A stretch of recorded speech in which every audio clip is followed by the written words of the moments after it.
Welcome back to the Lost Book of Herbal Remedies. I'm Emma, and today we're diving into a truly groundbreaking topic, psilocybin therapy and its transformative potential in treating depression. We'll be exploring everything from the clinical research to how this natural compound could provide rapid relief for people suffering from major depressive disorder. That's right, Emma. Psilocybin, which comes from certain species of mushrooms, is gaining serious attention in the mental health world. Unlike traditional antidepressants that can take weeks or months to show effects, psilocybin therapy has been shown in clinical trials to produce rapid and long-lasting improvements in depressive symptoms. What's really exciting is that people with treatment-resistant depression who haven't found success with traditional methods are experiencing new hope with this approach. Yes, and it's not just about alleviating depression either. Research shows that psilocybin therapy can also foster enhanced psychological well-being, social connectedness, and even give people a renewed sense of purpose in life. That's something many people struggling with depression often lose touch with. Absolutely. What makes psilocybin unique is how it works in the brain.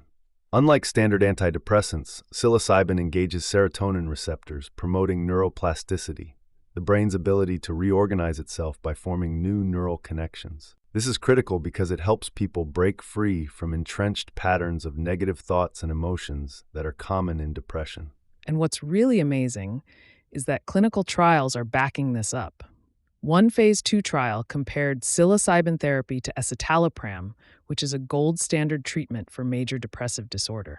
In this trial, participants who received 2 doses of psilocybin showed significant improvements not only in depressive symptoms, but also in their functioning, psychological connectedness, and meaning in life, all areas critical to long-term well-being.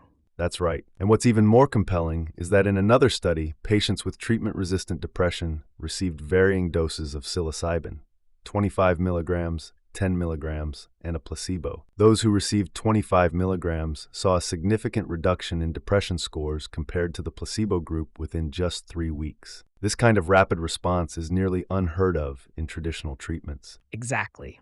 And while this therapy is still being researched, it's important to note that the safety profile of psilocybin is considered favorable. Most side effects, like headache, nausea, or dizziness, are mild and short-lived.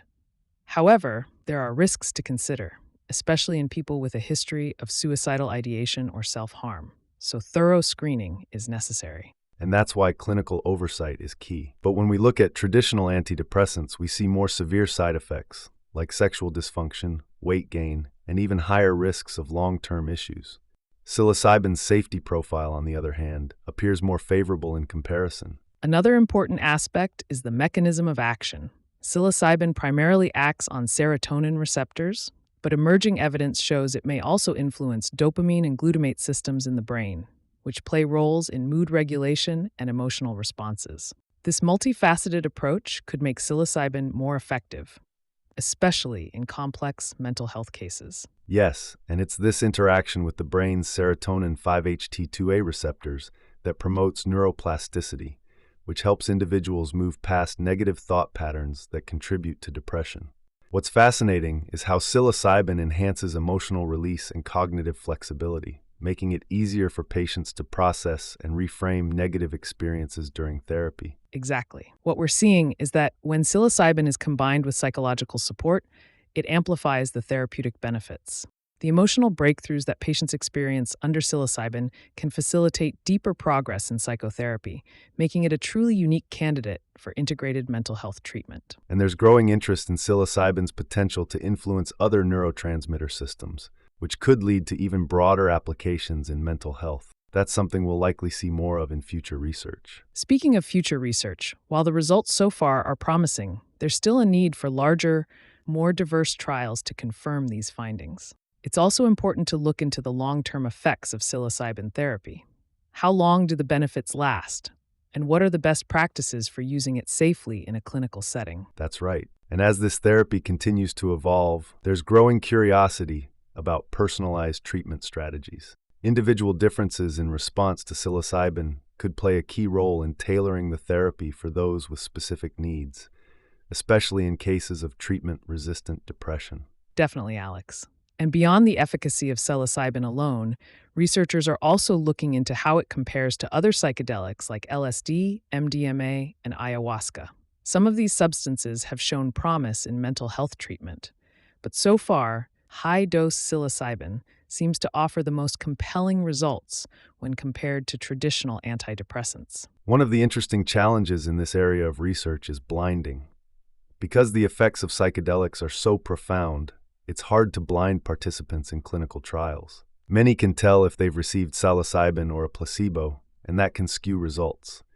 So future studies will need to improve their blinding protocols to get more accurate data. That's a great point.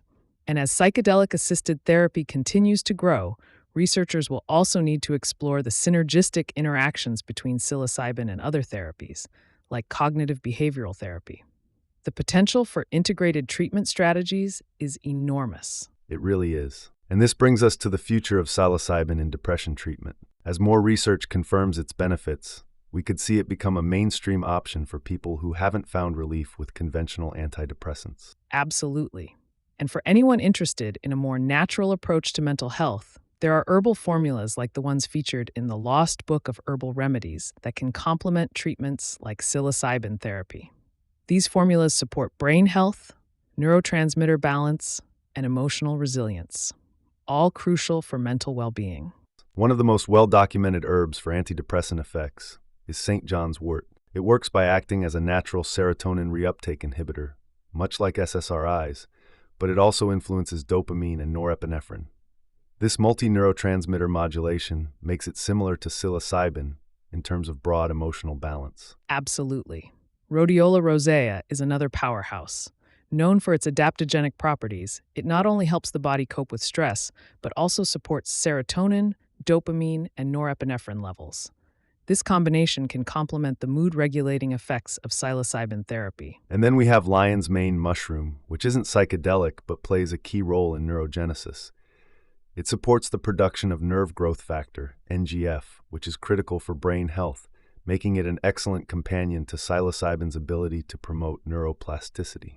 Exactly. For inflammation, which is often linked to depression, turmeric is invaluable. Curcumin, the active compound, has been shown to support neuroplasticity and act as a natural anti-inflammatory. This can be particularly helpful in reducing symptoms associated with the inflammation-depression connection. Right. And speaking of natural mood boosters, saffron has been found to be highly effective in treating mild to moderate depression.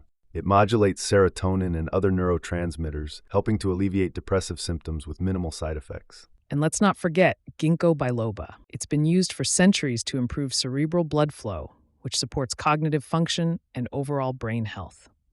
Its antioxidant properties help protect neurons from damage, making it a key herb for mental clarity. Great points, Emma. Moving to mechanism-enhancing herbs, we have magnolia bark, which contains hanokiol and magnolol.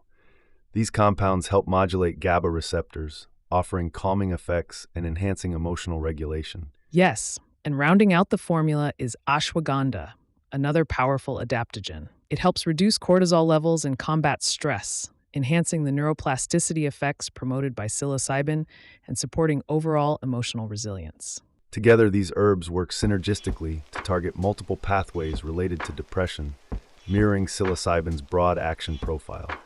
They provide holistic support, not just for neurotransmitter balance, but also for brain health, stress resilience, and emotional well-being. Exactly, Alex. The combination of these herbs with psilocybin therapy represents a truly comprehensive approach to mental health. By supporting the body and mind together, we can foster lasting emotional balance and cognitive clarity. If you'd like to learn more, head over to herbalbloom.org to read the full article. We've covered the latest research, safety guidelines, and what to expect from this revolutionary therapy.